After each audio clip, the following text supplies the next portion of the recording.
Welcome to Timeless Mongolia, a journey into the soul of Mongolia, where history, culture, and nature come together in a story like no other. This series invites you to explore Mongolia's vibrant traditions, awe-inspiring landscapes, and the remarkable legacy of Mongolian people. From the boundless steppes to the echoes of ancient empires, we delve into the tales that have shaped Mongolia's identity and continue to inspire the world today. Join us as we uncover the secret, celebrate the triumphs, and embrace the timeless spirit of Mongolia in this captivating exploration of its past, present, and future. I'm your host, Michma Bayersahan. In this episode, we are unraveling the life of one of the history's most remarkable leaders, Chinggis Khan, whose empire reshaped civilizations across Asia, Europe, and the Middle East. Known worldwide as a mighty conqueror, Chinggis Khan's true legacy lies in his vision, resilience, and leadership that Mongolia treasures as its foundation of national identity.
Welcome to the very first episode of Timeless Mongolia, where we delve into the history, tradition, and the heritage of Mongolia. Today, we begin our journey with one of the history's most formidable leaders, Chinggis Khan.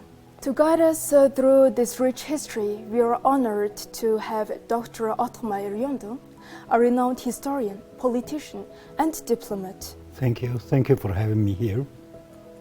So before we delve into Chinggis Khan's leadership, let's paint a picture of Mongolia before his rise to power. It's well documented that Mongolian steppe was fractured, with tribes often in conflict over resources and dominance. Dr. Ottmar, could you tell us more about the life of the Mongolian people during this time? And what underlying intentions and beliefs guided Chinggis Khan's leadership? Yes, that was a period after the Khitan dynasty was over. Eastern steppes were basically fractured into the numerous tribes. To name, biggest of them in the east, there were Tatar Confederation, Northeast Khamag Mongol Confederation. Central Mongolian plateau was dominated by Karaites. Western Mongolian plateau was dominated by Naimans, and north was inhabited by numerous of forest tribes. Around that time, it was a period of incessant wars. As depicted in this book, they say that there were incessant fighting and feud, even with no time to go to bed. So that was a period of lawlessness. That was also a period of numerous coalitions of everybody with everybody and everybody against everybody. So if you go through the life of Chinggis Khan, you will see that one time he is united with Karaites, another time he is fighting with Karaites, sometimes Jamukha of Jajran helps him, sometimes he is against with his enemies, etc. So perhaps that created a basis for Chinggis Khan's future leadership and his, I would say, greatest reform that he created in the steppes. Because among these tribes, of course, all the power were held by the tribal nobles. So if you are not of noble descent, probably you are still nobody in this society. On the other hand, of course, the Great Steppe had numerous people with intention and talent to be much better than others. That's why there is an understanding of people of long will, which is mentioned in the books of that period. People of long will, or when a Russian historian Humilyov depicts them as passionaries. So people with greater passion has been created in the steppes, and Genghis Khan was wise enough to put a system that he would accept anybody who is talented enough, who is loyal enough to come under him and to make a career. So in a way, it put him a few principles that he decided to bring in into these lawless steppes of that period. First was his vision of law and order in the steppes, because when he becomes a great Khan, first of his decrees are saying about that you cannot steal, or you cannot loot somebody else, or loot somebody else's wives, daughters, etc. So it was basically law and order in the steppes, which probably lured a lot of tribes in the steppes. On the other hand, he also put this principle of meritocracy implemented for the first time in the steppes. What he cared was whether he was able, whether he was talented, and whether he was loyal. Mm-hmm. So it's basically the system of meritocracy that has been implemented 800 years ago. And we started talking about meritocracy in the world after Genghis Khan, probably starting from 19th, 20th century, much later, 6 centuries later. So extending on that weave, despite his reputation for destruction, Genghis Khan emphasized harmony and the rule of law within his empire. And as you have mentioned before, the great Yasa and Mongolian Ikhtasak set the foundation for governance and stability. How did this legal system contribute to Mongol Empire's growth and unity? Genghis Khan's big contribution into the Mongolian state, not only into the Mongolian state, into Asian legal system, was the great Yasa that was created by him. And somehow we don't pay attention that Mongol Empire, although it existed as a single empire for about 100 years, and then it existed into 4 very large empires for another 300 years. And last king of Mongol descendancy was brought down from his throne in 1925. And all this time, all the people in the steppes, starting from Manchurian steppes, ending by Kazakh steppes, these great steppe people, they were following the rule of great Yasa. Usually, great conquerors' empires disintegrate after his death, usually. If we see the story of Alexander the Great and the host of other great conquerors.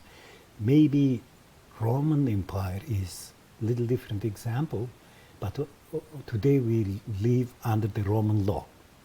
So Roman Empire created a legal system that has kept the empire for 1,000 years. In Genghis Khan's empire, though it was disintegrated, but the great Yasa has been able to form a government, system of government in the steppes until 18th 19th century. So it's basically for another 600-700 years. So that was the role that Great Yasa played in the history of the world. It was truly the solid foundation that Genghis Khan created that was the soil for the growth of Great Mongol. Continuing on, Genghis Khan's reputation as a conqueror is well known around the world. However, I would like to ask you, what was his personality like? It's it's a very big question. I think Dr. Weatherford in his book depicted Genghis Khan's personality quite vividly. He basically said that, okay, imagine a person who created an empire and who introduced literacy into his people, who wrote constitution to this for these people, who was followed by 3,000 countries after his empire has disintegrated. Well, with the force of one football stadium full people today, conquered Canada, USA, Mexico, Brazil together and created such an empire. And who was able to rule this empire, which was consisting of all different sorts of nationalities, all different sorts of religions, and different types of lifestyles. He was able to maintain the single empire for about 100 years, because his empire basically disintegrated during the time of his grandson. That shows that he was man of vision, a human resource manager, because, well, I wouldn't say that he was a great general, because when he was commanding armies himself, he won the battle, he lost the battle. But he was able to nurture a generals in his army who was fighting the wars in 10,000 kilometers from their supply bases among the hostile population with numerically superior enemies, and they were winning all these battles. That means that Genghis Khan was really good human resource manager who was able to find all these gems among the common people and brought them as a general. People say that he said in his lifetime that conquering half of the world on the horseback is easy, but governing half of the world when you come down from the horse is not easy. But he was able to create that system, and that system survived for centuries even after him.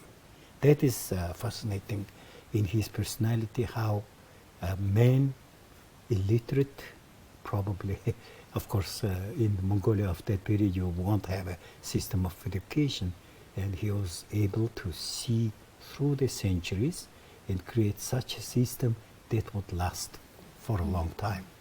Could you please elaborate more on his personal faith?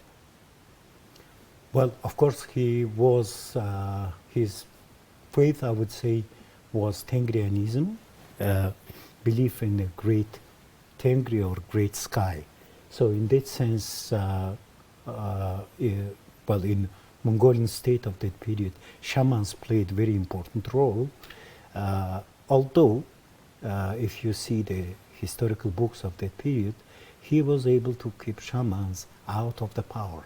Mongols believed that, okay, certain area is ruled by the spirits. That's one of the theoretical backgrounds of the Tengrianism. So if you come to the certain area or into new area, even today we go to Obo and ask for the local spirit to be helpful to us and to be favorable to our journey, etc. So this belief is based even from that period. So when you come, for example, to a new nation, For example, when Mongols conquered Russia, they believed that Russian churches and monks in the churches are local shamans. So probably Mongols would not tax local shamans, and they would not do harm to the local shamans, because Mongols would believe, because of their belief, Mongols believe that these are local shamans who are ruling spirits, who serve in spirits of that region. So in order for you to be safe, you have to be in friendship with the spirits, and you won't do any harm to the monks. That way, even the empire consisted large chunk of Muslim population, large chunk of Christian Russians, large chunk of Confucian Chinese. It was able to keep unity. In 13th century, it was unimaginable that, for example, Muslim mosque being built in some European city. It was a period of punishing Jews, throwing them out, hanging them, etc. If you see in the medieval history of medieval Europe. But in Mongolian capital Kharkhoring, today we can see that there was a Christian church, there was a Muslim mosque, there was a Buddhist temple, and everybody was there, which is very uncommon for the medieval history. Mm-hmm. Thank you for sharing these profound insights into the life and legacy of Genghis Khan.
Thank you for joining us on Timeless Mongolia. Stay tuned for more stories from the heart of Mongolia.